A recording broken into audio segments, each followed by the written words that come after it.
Translation management systems are a huge investment for language service providers. What can you do to ensure you choose the right system for your company? And how can you justify your choice with senior management?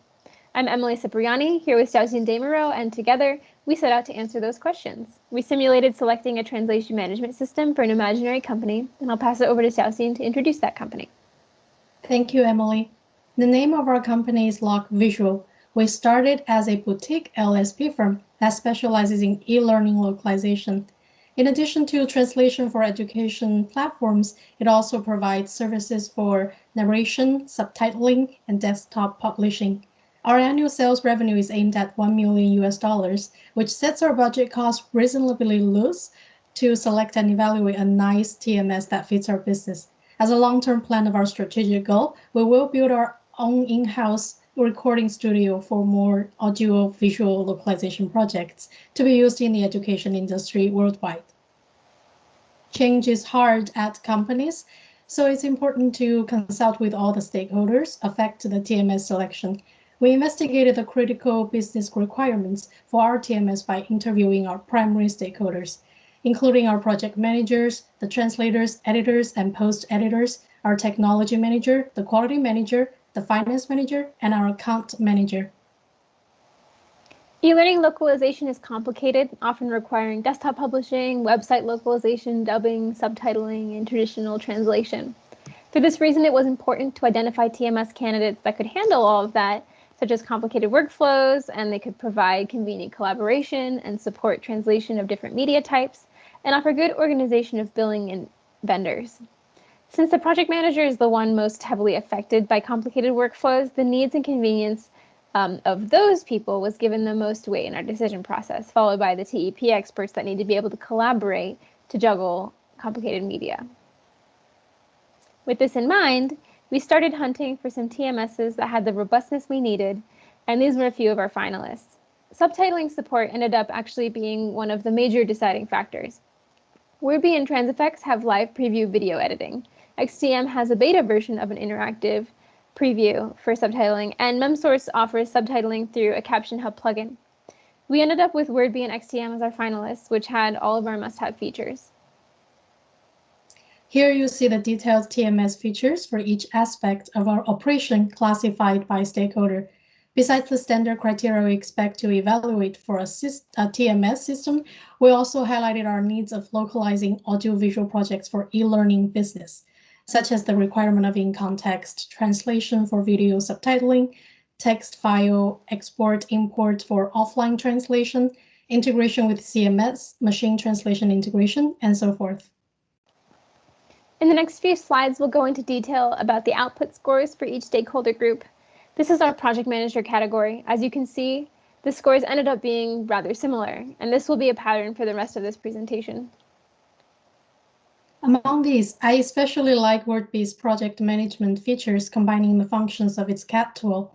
As a project manager, you can manage the translation jobs and track the deadlines through the project dashboard. The dashboard provides transparent project progress. However, the interface could be potentially more simplified or visualized for convenience. XTM is definitely a project manager-focused platform, which is great for a company that expresses PM capabilities. The dashboard was easy to navigate to locate information on project progress, metrics for TM matches, and client info. When creating a project, you could even create different workflows for each language pair and provide supplemental resources like a style guide. Besides the friendly TMS features it has, Wordbee enables the users to create the project of dubbing, voiceover, and subtitling, and you can review the project directly in the video module for subtitle preview. XTM also offers video editing with a live preview. However, this is only available in a beta version. It's very convenient to collaborate between multiple users, add comments, and chat inside the system. Wordbee allows you to connect with other translation and documentation software and integrate with CMS systems. However, it provides only the middleware solutions, which means you have to install its other tool called VBox. Tech was where XTM really shined. It had significantly more integration capability, and testimonials praised its customer support. Neither of us were completely satisfied with the automatic quality assurance alerts offered. However, XTM didn't catch a simple punctuation inconsistency. Well, last but not least, WordBee has a pretty cool function for business analytics, providing measurable data analysis, making it possible for an LSP to learn from errors by understanding what happened in the past and what is happening now, and anticipate what could happen in the future. But it seems that the function is locked unless we purchase the premium package. XTM had great organization of clients and automated customer estimates, but no automated billing and invoicing, and it didn't have comprehensive, holistic business analytics. After all of that evaluation work, we ended up with laughably similar scores, different by 1/10. We want to take a moment to emphasize that these are two very different systems. The fact that they ended up with similar scores doesn't mean they have identical features and identical capabilities. What happened is that we gave extra weight to our must-have features and extra weight to specific stakeholders. Even though that seems inconclusive, there's a lot we can learn from those near identical scores. First, some features aren't testable in pilot project free versions. As next steps, we would want to contact customer support and see if we can get a demo of some of those unavailable trial features. Second, since different people graded the TMS, there were probably discrepancies based on personal grading style. In a real situation, it might be wise to have one person grade one section across multiple TMSs, such as having the PM test the PM sections.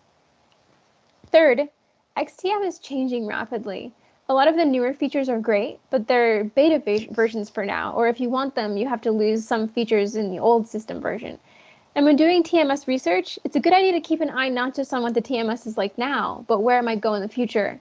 XTM might have some snags if we start using it today, but if we're not adopting it until next year, it'll probably have those kinks smoothed out by then.